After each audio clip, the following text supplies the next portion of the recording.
बिस्मिल्लाहिर्रहमानिर्रहीम, अस्सलामुअलैकुम दोस्तों, नई वीडियो में खुशामदीद। दोस्तों, तालिबान ने जो 15 दिन में अफगानिस्तान पर कब्जे का अमेरिकी प्रेसिडेंट को चैलेंज दिया था, वो मुकम्मल होना शुरू हो गया है। अफगानिस्तान से मरकजी क़यादत और उनकी फैमिलीज ने फरार होना शुरू कर दिया। कंधार पर कब्जा होते ही अफगान तालिबान के खौफ से अफगान सदर ने अपनी पूरी फैमिली को यूरोप मुंतकिल कर दिया, जबकि देखा देखी दीगर क़यादत भी बाहर भागना शुरू हो गई है। जबकि दूसरी जानिब पाकिस्तान ने लोहा गर्म देकर ऐसा मास्टर स्ट्रोक खेला है कि अमेरिका, भारत, इसराइल की तमाम प्लानिंग मलिया मेट हो गई है। वीडियो की तफसील में जाने से पहले आप देख रहे हैं हकीकत की दुनिया डॉक्टर अली के साथ। हमारा चैनल सब्सक्राइब करके घंटी के निशान को दबाना मत भूलिएगा।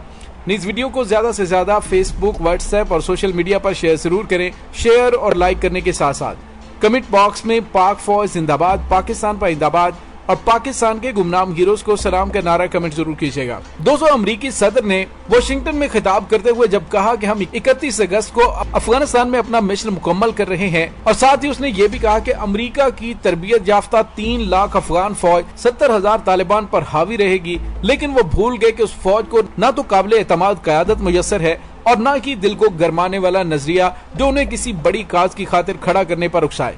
लेकिन फतहमंदी के जोश में तालिबान भूल रहे हैं कि अफगान फौज के तरबियत याफ्ता फौजी अपनी अपनी मुकामी मलेशिया के साथ मिलकर किसी बड़ी काज की खातिर खड़ा होने पर उकसाए। यह दोस्तों, अफगानिस्तान के सूबा कंधार पर जैसे ही कब्जा हुआ, उसके बाद एक तो अफगान फौज का मोराल डाउन हुआ और साथ ही अफगानिस्तान के सदर अशरफ गनी ने ऐसा काम किया है कि जिसके बाद पूरे अफगानिस्तान को पता चल चुका है कि अनकरीब काबुल पर कब्जा होने वाला है। यह दोस्तों, लीडर वो होता है जो मैदान में डट कर खड़ा रहे। लीडर वो नहीं होता जो मौका आने पर दुम दबाकर भागना शुरू कर दे। ऐसा ही किया है अफगानिस्तान के सदर ने। अफगान फौज के खौफ से अफगान सदर ने अपने दोस्त अहबाब और अपनी फैमिली को तैयारे में बिठाकर फरार करवा दिया है। अफगानिस्तान के दारुल हुकूमत काबुल से जो खबरें सामने आ रही हैं, उनके मुताबिक अफगान तालिबान काबुल के इंतहाई करीब पहुंच चुके हैं और काबुल में मौजूद कठपुतली अफगान हुकूमत के बड़े बड़े हुकाम ने फरार होना शुरू कर दिया है। ये भी इत्तलात हैं कि अफगान सदर अशरफ गनी का खानदान, रिश्तेदार, दोस्त अहबाब और दीगर हमायती एक तैयारे में बैठकर शुमाल की जानिब फरार हुए हैं। ये तैयारा कहाँ उतरता है, ये कहाँ रुकता है, अभी तक उसके बारे में कोई हतमी खबर नहीं आई। लेकिन ये हकीकत है कि इसके पहले से इंतजामात मुकम्मल कर लिए गए थे और अफगानिस्तान से अपने खानदान को फरार करवा दिया गया है। और अनकरीब सियासी पनाह के लिए अफगान सदर अशरफ गनी और अब्दुल्ला भी कहीं पर सियासी पनाह ले रहे होंगे। दोस्तों, इस हवाले से मजीद पता चला कि काबुल में इस वक्त बड़ी बेचैनी की कैफियत है। हर वो शख्स जो काबुल इंतजामिया के लिए इस्तेमाल होता रहा, उन पर खौफ के साए छाए हुए हैं। उन लोगों को कुछ समझ नहीं आ रही कि वो किधर जाएं और किसके पास जाएं। ये भी पता चला कि बहुत से हुकूमती एहलकारों ने अफगान तालिबान से मुआफी की दरखास्त कर रखी है और उनको उम्मीद है कि उनकी जान बख्शी हो जाएगी। दूसरी जानिब ये भी पता चल रहा है कि वो अफगान जो बराह रास्त अमेरिका और दीगर नाटो इत्तहादियों के लिए इस्तेमाल होते रहे, उनकी तादाद भी 1 लाख के करीब है और वो भी मुल्क से फरार हो रहे हैं। उनमें से अक्सर को तो अमेरिका ने कबूल कर लिया है, जबकि दीगर को अमेरिका के कहने पर मुल्कों में तकसीम कर दिया गया है और अमेरिका की जानिब से कहा गया है कि हालात बेहतर होते ही आपको अमेरिका बुला लिया जाएगा। फौरी तौर पर डॉक्यूमेंटेशन का काम नहीं किया जा सकता, इसी वजह से आप दीगर ममालिक के अंदर मौजूद रहें, जल्द ही उन्हें अमेरिका बुला लिया जाएगा। दोस्तों, अब इस तमाम सूरत हाल में आप भी देख रहे होंगे और सुन भी रहे होंगे कि अमेरिका की जानिब से रिपोर्ट्स मंजर आम पर आ रही हैं। अमेरिकी सदर जो बाइडन कह रहे हैं कि अमेरिकी स्टेट डिपार्टमेंट भी बता रहे हैं कि अफगान हुकूमत सितंबर के बाद शायद बमुश्किल 6 महीने भी ना चल सके। अब ऐसा नजर आना शुरू हो गया है कि अमेरिकी अफगानिस्तान को जानबूझकर लड़ो मरो वाली सूरत हाल में छोड़कर जा रहे हैं। अफगानिस्तान तेजी से खाना जंगी की तरफ बढ़ रहा है और अफगान तालिबान को यकीन है कि उनका जोश और जज्बा उन्हें फतह से हमकिनार करेगा। जबकि अफगानिस्तान के सदर अशरफ गनी को सूरत हाल का अच्छी तरह से अंदाजा हो चुका है कि अमेरिका उन्हें बीच मझधार छोड़कर जाने लगा है। दोस्तों, यकीनन इस वक्त पूरा अफगानिस्तान मुश्किल दौर से गुजर रहा है। एक फैसला कुन मरहला आने वाला है और ये मरहला 1 साल में आता है या कब आता है, लेकिन ये बात क्लियर है कि जिस तरह से अफगान तालिबान ने अमेरिकी सदर को चैलेंज किया था, उनकी तेज पेशकदमी इस बात की तरफ इशारा कर रही है कि वो अनकरीब यानी सितंबर से पहले ही अफगानिस्तान के दारुल हुकूमत पर कब्जा कर लेंगे। दोस्तों, दूसरी जानिब पाकिस्तान की जानिब से एक बड़ा ही जबरदस्त बयान सामने आया है पाकिस्तान के वजीर दाखिला शेख रशीद की जानिब से। जी हाँ दोस्तों, पाकिस्तान के वजीर दाखिला शेख रशीद ने कहा है कि एक सुलझा हुआ अफगान जन्म ले चुका है अफगानिस्तान में किसी किस्म की हम मुदाखलत नहीं करेंगे।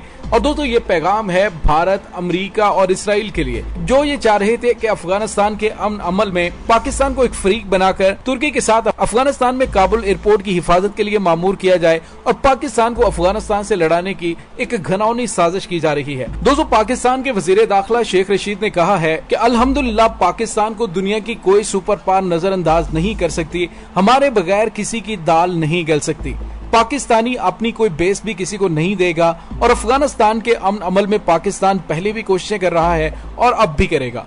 लेकिन अफगानिस्तान के अंदर सूरत हाल बदल चुकी है। अफगानिस्तान में किसी किस्म की हम मुदाखलत नहीं करेंगे, वहां पर सुलझे हुए तालिबान आ चुके हैं। अब वो गोली की जुबान नहीं बोलेंगे बल्कि वो सियासी तरीके से मामलात को हल करेंगे। इसलिए पाकिस्तान उन्हें सपोर्ट तो जरूर करेगा लेकिन अफगानिस्तान के अंदर अपनी टांग नहीं अड़ाएगा। दोस्तों अमेरिका की कोशिश थी कि तुर्की और पाकिस्तान आपस में दोस्त मुल्क हैं और अगर अफगानिस्तान के अंदर तुर्की को अपॉइंट कर दिया जाए और पाकिस्तान से मदद की अपील तुर्की करे तो इसके साथ ही अफगान तालिबान के साथ पाकिस्तान की भी जंग शुरू हो जाएगी और मामलात खराब हो जाएंगे। लेकिन पाकिस्तान ने इंतहाई खूबसूरती से खेल खेलते हुए अमेरिका, भारत और इसराइल की तमाम चालों को नाकाम बनाया है। और साथ ही पाकिस्तान के वजीर दाखिला शेख रशीद ने कहा कि भारत ने 1979 से लेकर आज तक अफगानिस्तान में दहशतगर्दी को जन्म दिया। भारत की अफगानिस्तान में जंग हसाई हुई है और भारत अब हर जगह पाकिस्तान के खिलाफ प्रोपेगेंडा कर रहा है कि पाकिस्तान अफगानिस्तान के अंदर बदअमनी का जिम्मेदार है। तो ये बात हम आपको क्लियर कर दें कि हम अफगानिस्तान के अंदर ना ही कोई इंटरफेयर करेंगे। हाँ, जहां पर अफगानिस्तान के अंदर बातचीत की जरूरत होगी तो पाकिस्तान अपना मुस्बत किरदार अदा करेगा। दोस्तों यहाँ पे आपको ये बताते चलें कि जल्द या बदेर अफगानिस्तान के अंदर तालिबान का कब्जा होना ही है। उन्हें रोकने वाले अपना इनखला कर चुके हैं और जो मौजूद है वो बिखरने को मुकम्मल तैयार है। खाना जंगी का दायराकार कितना वसी होगा या कम होगा, इसका दारोमदार तालिबान पर है कि वो कितनों को कैसे और किन शराइत पर अमारात अफगानिस्तान में शामिल करते हैं।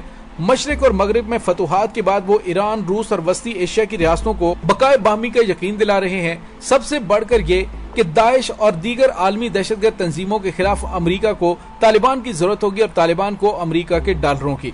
और ऐसी सूरत हाल में बदख्शां सूबे पर तालिबान ने कब्जा करके चीन को भी पैगाम दिया कि हमसे मामलात बेहतर करें। भारत के साथ अब उनका क्या झगड़ा जब अशरफ गनी की हुकूमत ही चली जाएगी। लेकिन पाकिस्तान इस जंग में जो कुछ कुर्बानियां दी वो सबके सामने और पूरी दुनिया को पता चल चुका है कि पाकिस्तान अब इस जंग में किसी सूरत भी शामिल नहीं होगा। दोस्तों अब इस तमाम सूरत हाल में आप देख रहे हैं और सुन भी रहे हैं कि अमेरिका की जानिब से रिपोर्ट्स मंजर आम पर आ रही हैं। अमेरिकी सदर जो बाइडेन भी कह रहे हैं कि अमेरिकी स्टेट डिपार्टमेंट भी बता रहा है कि अफगान हुकूमत सितंबर के बाद शायद बमुश्किल 6 महीने ही चल सके।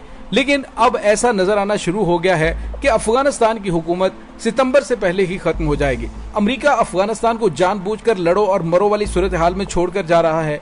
अफगानिस्तान तेजी से खाना जंगी की तरफ बढ़ रहा है और अफगान तालिबान को यकीन है कि उनका जोशो जज्बा उन्हें फतह से हमकिनार करेगा। जबकि अशरफ गनी को भी सूरत हाल का अंदाजा हो चुका है। इसी वजह से उन्होंने अपने अहले खाना को अफगानिस्तान से फरार करवा दिया है और कुछ पता नहीं है कि कहां पे उनकी बातचीत और डील हुई है जहां पर जाकर वो तैयारा उतरेगा। दोस्तों ये हकीकत है कि 9/11 के बाद अमेरिकी क़यादत में नाटो फोर्सेस की कुव्वत के बल पर कब्जे के बाद अफगानिस्तान में हामिद करजई और अशरफ गनी की हुकूमतें बनी, यानी उनको जबरी तौर पर काबिज ताकतों के साथ इक्तदार में लाया गया और ये हुकूमतें किसी जमहूरी तरीके से इक्तदार में नहीं आई थी। सवाल यह है कि इस वक्त अशरफ गनी की हुकूमत की क्या हैसियत है, उनके इंतखाबात में वोटों का कितना टर्नआउट था। इस वजह से ये कहना कि जो हुकूमत ताकत के जरिए आएगी उसकी हमायत नहीं की जाएगी, ये बड़ी ही अजीब बात है। दूसरी तरफ अब ये दिखाई देना शुरू हो गया कि अमेरिका का ख्याल है कि जिसने भी हुक्मरान बनना है वो बन जाए, जो भी फैसला होना है वो हो जाए। अगर तालिबान हुकूमत कायम भी करते हैं तो वो डॉलरों के जरिए उसे कंट्रोल करेगा, क्योंकि अमेरिका का मानना है कि मौजूदा अफगान हुकूमत की तरह तालिबान हुकूमत को भी अमेरिकी इमदाद की जरूरत होगी।